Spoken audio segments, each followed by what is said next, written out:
Jó capítulo 3. Se você tem acompanhado o canal da igreja, se você tem vindo às quartas-feiras, você tem visto que a gente tem pregado no livro de Jó. Uma pregação continuada em cada capítulo no livro de Jó. A nossa ideia era pregar o capítulo 1 e o capítulo 2 de forma mais lenta, chegando no capítulo 3 até o 38. Nós iríamos de forma mais rápida, pregando grandes porções. Mas essa semana, lendo mais uma vez o livro de Jó, Deus colocou no meu coração que o livro de Jó é um livro lento. Você não tem como pregá-lo em grandes porções. É preciso degustar o livro de Jó. É como o livro de Jó não é um livro, não é um filme de ação, que você vai rápido. Mas é um filme tipo O Poderoso Chefão. Você tem que ir devagarzinho, degustando o filme, degustando o livro. Então hoje nós iremos tratar o capítulo 3 de Jó. Tem uma frase que eu gosto muito de um escritor chamado Roy Smith, que ele diz: nenhum homem é honesto até que seja honesto para com Deus. Essa frase deve estar aparecendo aqui, acho que Evaldo vai estar colocando ali, tem alguns slides para nos ajudar.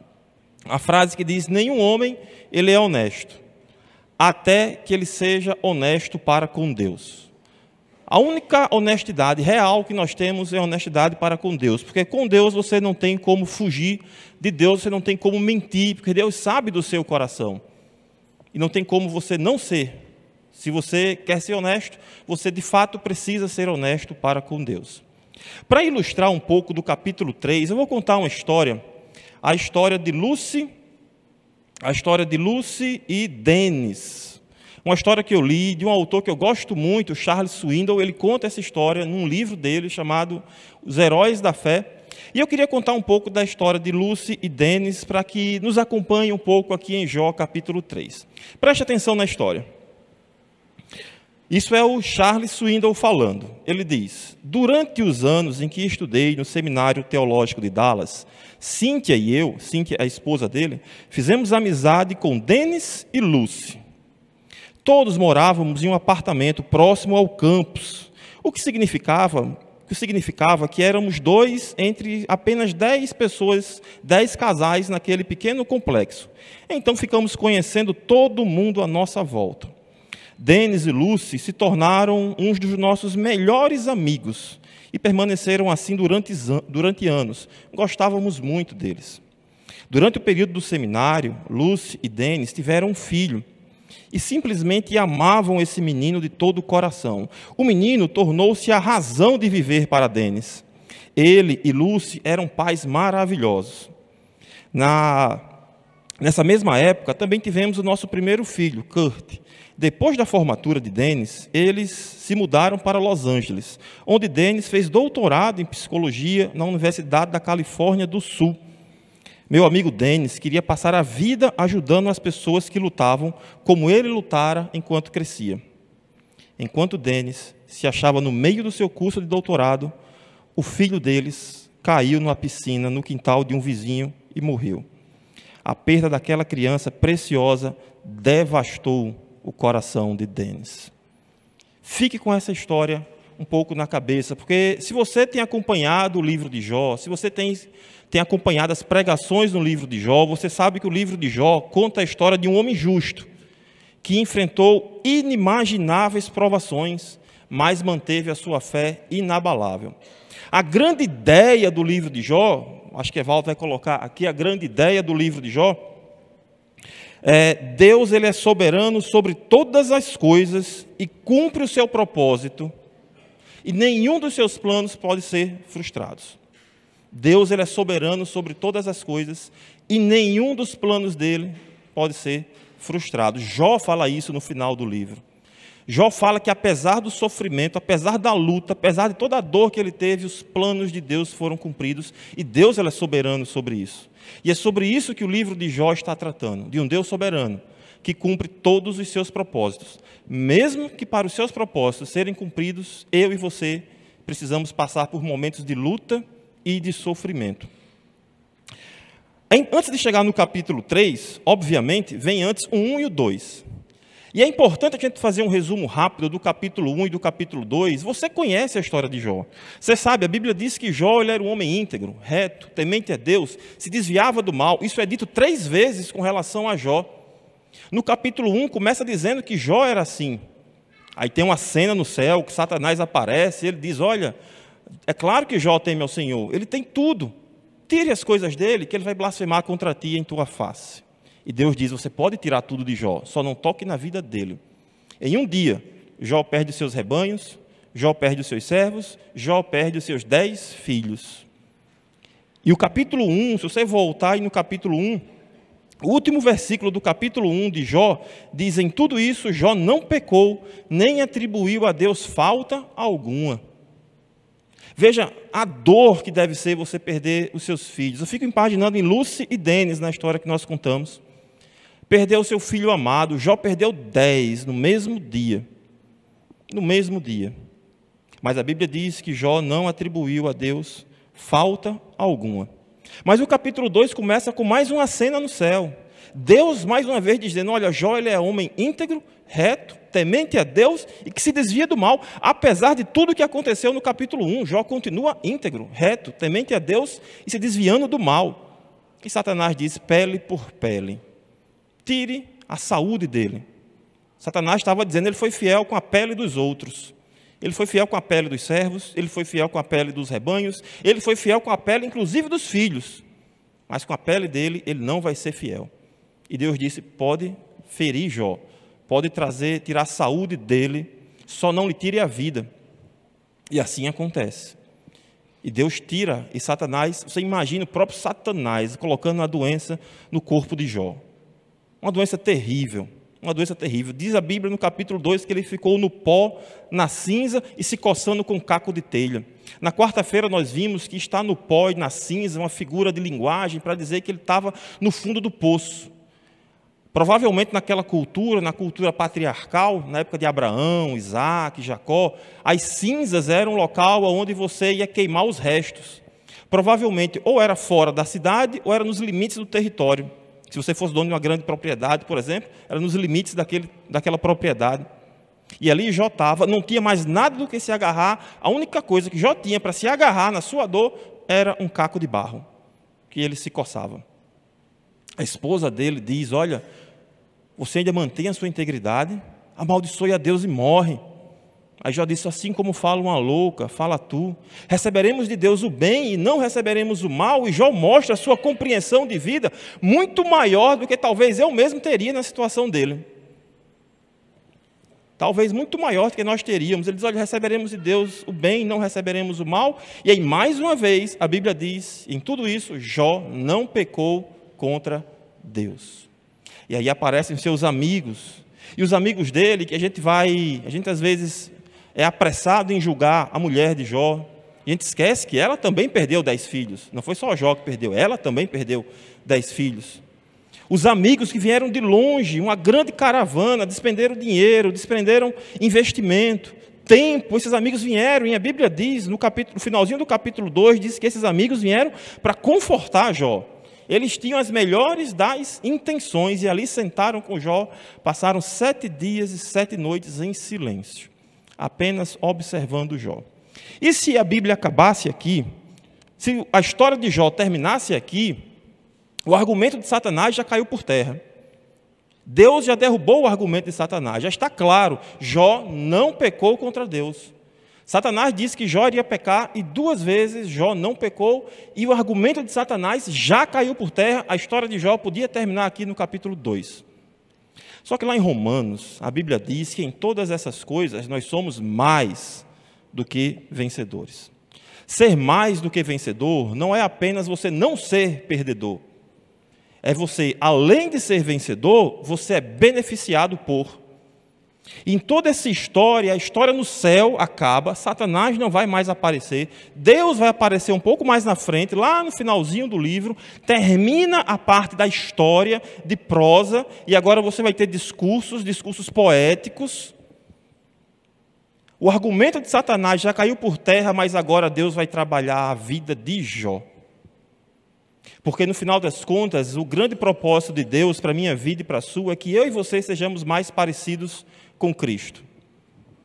E Jó, apesar de ser homem íntegro, reto, temente a Deus e se desviar do mal, palavras do próprio Deus, ele vai terminar o livro dizendo: eu te conhecia apenas de ouvir falar, agora os meus olhos te veem. Ou seja, toda essa dor, todo esse sofrimento aproximou esse homem que era íntegro, reto, temente a Deus e se desviava do mal. Esse sofrimento aproximou ele do Senhor. E aí chega o capítulo 3. Eu já tenho que adiantar para você que o capítulo 3 não é um capítulo bonito. Não é uma história bonita que acontece aqui no capítulo 3. O capítulo 3 não é uma história que você contaria para os seus filhos. Você não leria o capítulo 3 para os seus filhos antes de dormir. Se o livro de Jó fosse um filme, quando chegasse no capítulo 3 do filme, você ia passar as cenas rápido. Se o capítulo 3 fosse um filme, só o capítulo seria um filme de terror, você não iria gostar de assistir esse filme, porque você não tem algo bonito aqui no capítulo 3. Essa parte da história, ela é praticamente ofensiva. Você não gosta de pensar que um homem tão bom quanto Jó, nos 2 primeiros capítulos, é o mesmo homem que se encontra no capítulo 3. Você não consegue acreditar, você pode se perguntar por quê? Por que é o mesmo homem?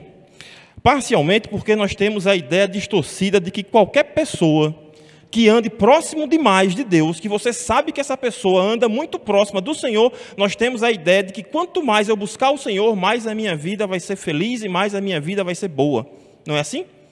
Muitas vezes nós concordamos com Satanás, quando Satanás diz: esse povo só te adora por conveniência, eles querem ter uma vida boa, por isso que eles te adoram. E é isso que nós esperamos. Você olha para Jó, o homem íntegro, reto, temente a Deus, se desvia do mal, o próprio Deus testemunhando. Deus usou Jó como argumento contra Satanás. E você imagina, esse homem deve ser feliz. E aí vem o capítulo 3. E aí vem o capítulo 3 para mostrar que Jó, ele é gente como a gente. Afinal de contas, Deus ama você e tem um plano maravilhoso para a sua vida. Precisamos compreender que o plano maravilhoso de Deus é realmente maravilhoso, mas da perspectiva dele, da perspectiva do Senhor, e não da minha, e não da sua perspectiva. O capítulo 3 vem mostrar que Jó, ele é homem como a gente. Se eu fosse resumir aqui o capítulo 3, você vai ter Jó expressando o seu lamento, sua angústia, pelos sofrimentos extremos que ele vai passar. Ele vai amaldiçoar o próprio dia do nascimento, desejando que nunca tivesse nascido para enfrentar tamanhos tormentos. A grande ideia do capítulo 3, vou pedir para você deixar aqui fixado, Evaldo, a grande ideia do capítulo 3, porque todo o capítulo vai girar em torno disso, e é importante que isso fique na sua mente. A grande ideia do capítulo 3 é: o servo de Deus enfrenta lutas terríveis. Eu e você passamos por lutas terríveis, muitas aparentemente insuportáveis. Passamos por lutas terríveis, muitas lutas aparentemente insuportáveis. Nessa hora, é preciso ser honesto com Deus.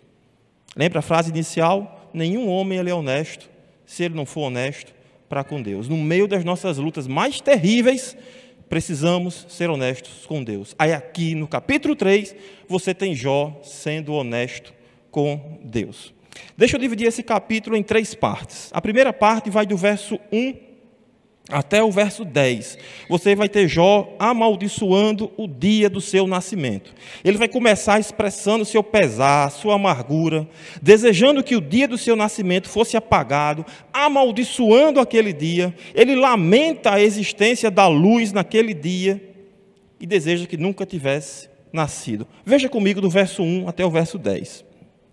Depois disso, Jó passou a falar e amaldiçoou o dia do seu nascimento. Depois de 7 dias em silêncio, no pó e na cinza, com seus amigos lá observando ele, Jó irrompe. Ele fala.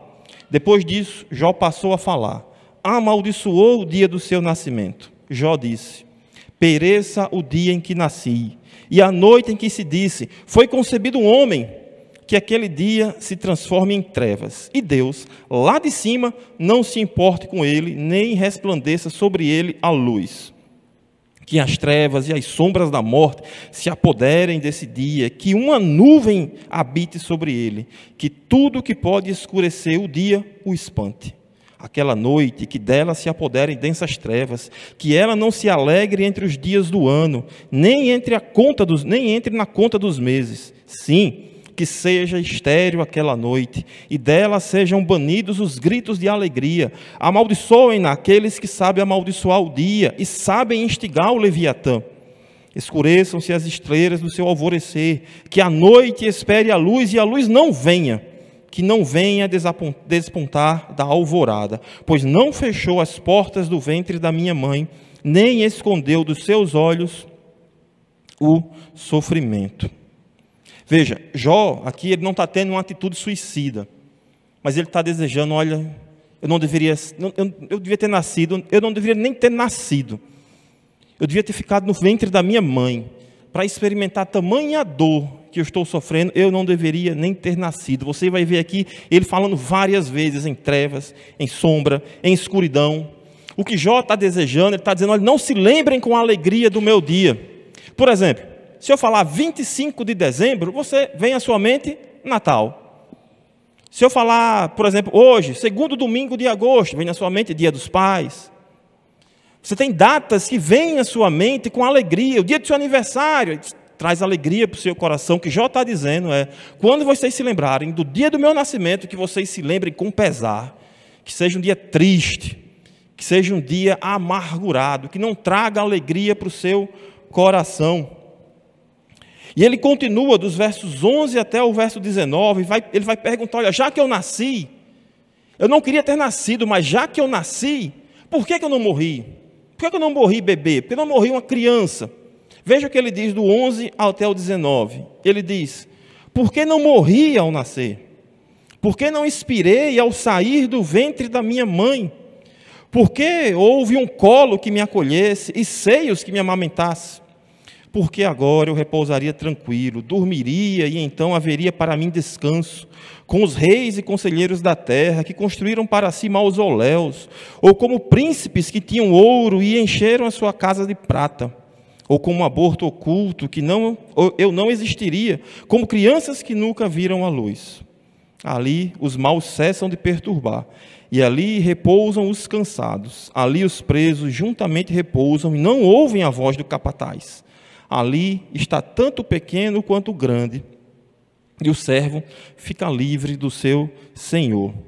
Ele vai progredindo. Olha, eu não devia nem sequer ter nascido.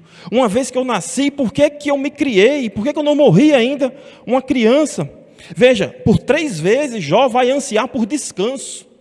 Ele quer um descanso. No verso 13 ele vai falar sobre descanso, no verso 17, no verso 18 ele vai falar sobre descanso. E como a poesia hebraica, ela sempre tem um clímax, e o clímax dessa poesia é exatamente o último versículo.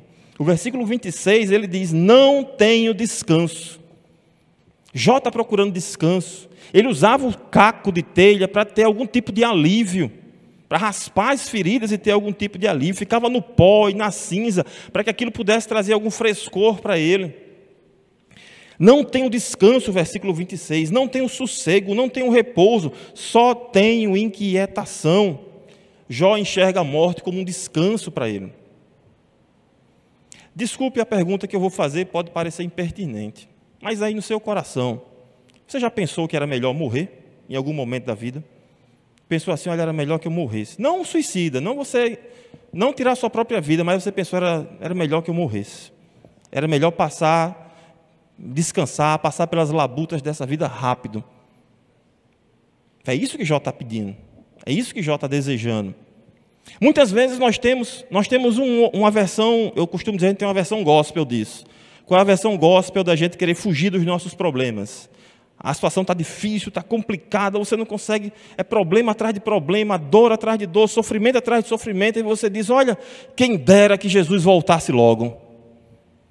Você não quer que Jesus volte porque você ama Jesus, porque você quer encontrar com Jesus, porque você quer servir a Jesus. Você quer que Jesus volte para resolver os seus problemas.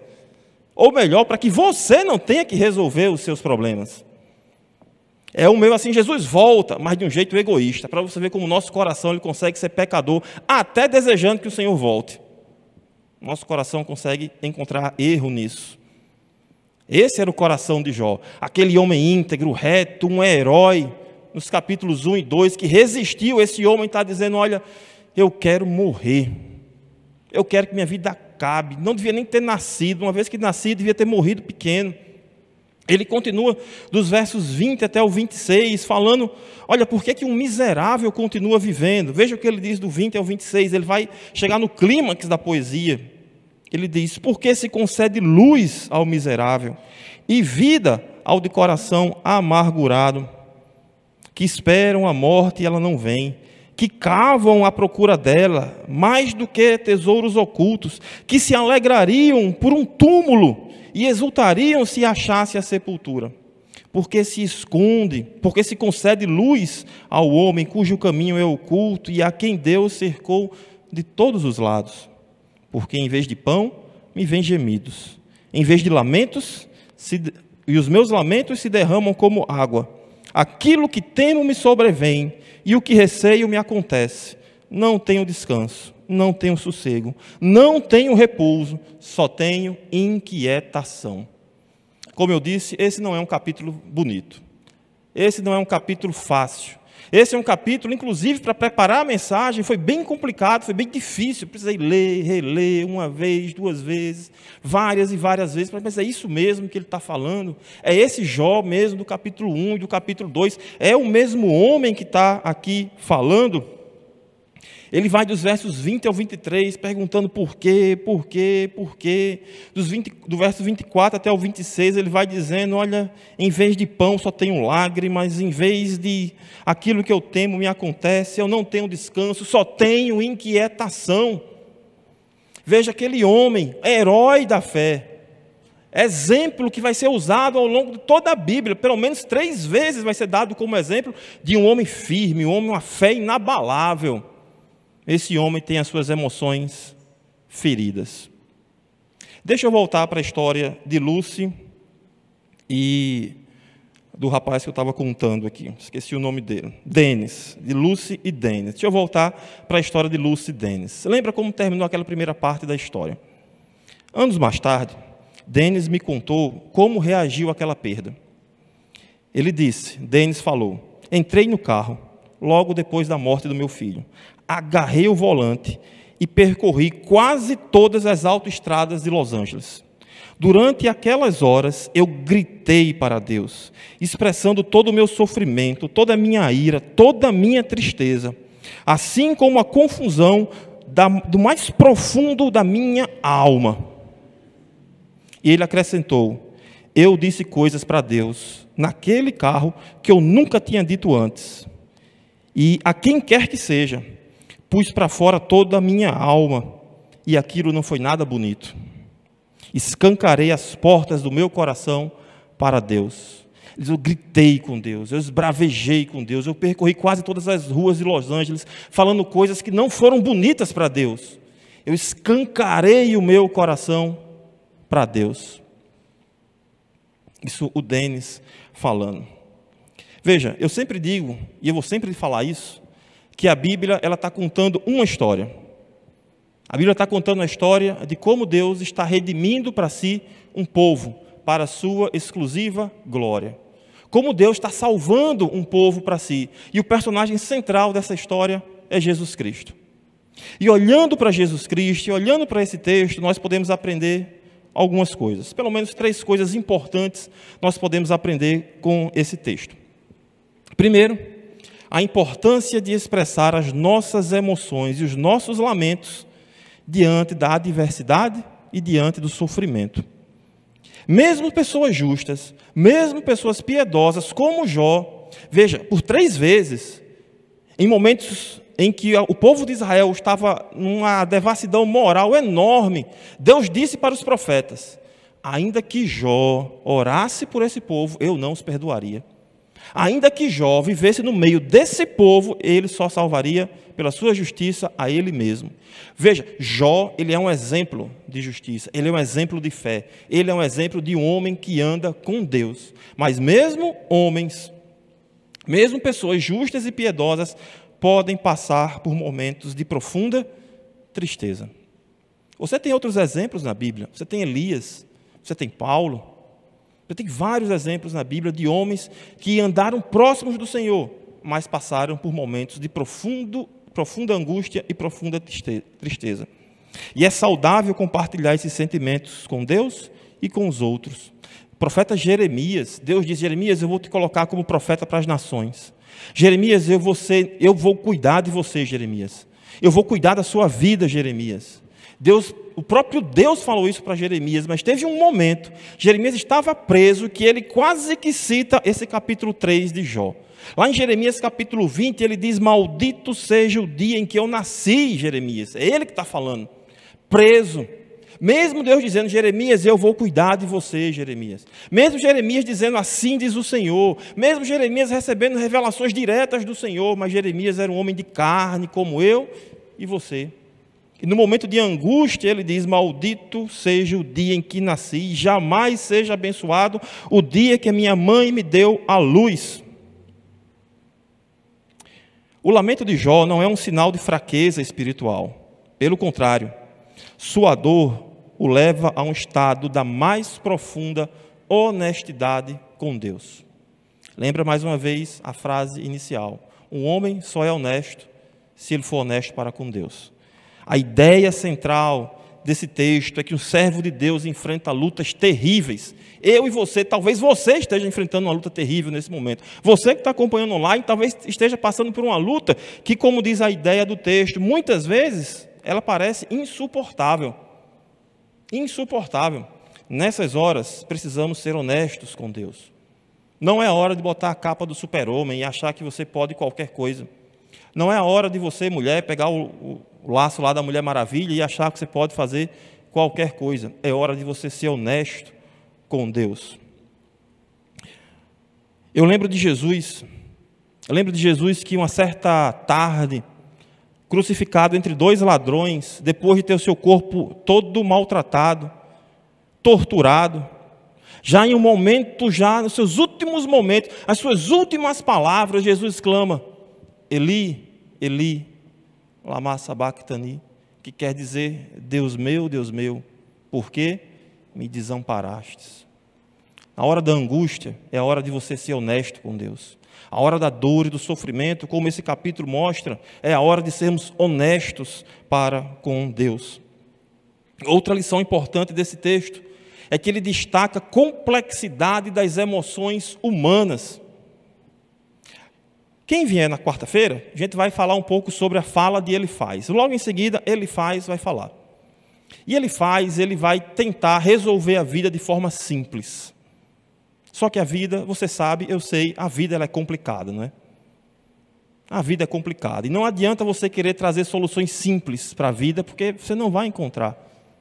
Às vezes a gente quer soluções simples, né? A pessoa está sofrendo, e você diz: não, basta que.